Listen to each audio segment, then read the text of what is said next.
The Vienna-based International Atomic Energy Agency says it is closely monitoring developments at nuclear-related facilities in Ukraine after Russian forces captured the Chernobyl nuclear plant after a fierce battle with Ukrainian National Guards protecting the decommissioned site on Thursday, according to Al Jazeera. Infamously, reactor number 4 at Chernobyl exploded on April 26, 1986.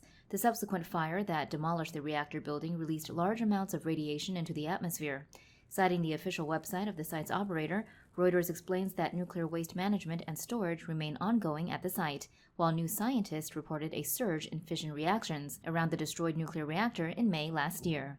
The situation now, according to nuclear scientists who spoke to New Scientist both directly before the attack and after, is that the risk of nuclear material being released from the decaying reactor as a result of the conflict is low, with one researcher who monitors the ongoing emission of neutrons from the reactor explaining that staff at Chernobyl were safe. The entrance of Chernobyl is controlled by Russians. They do not enter inside, he said.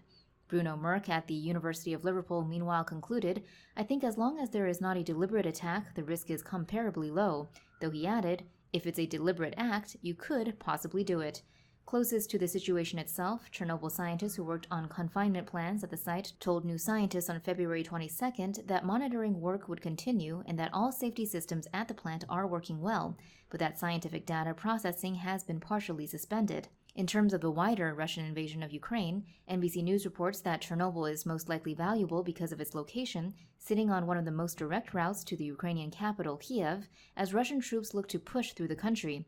Chernobyl also sits as a powerful symbol for the decline of the Soviet Union, with the disaster widely being seen as helping to lead to its ultimate collapse. Russian President Vladimir Putin has described the fall of the Soviet Union as the biggest geopolitical catastrophe of the century and is seen as keen to revive Russia's Soviet status on the world stage. Of course, the inherent dangers surrounding nuclear material within a conflict may also be in mind.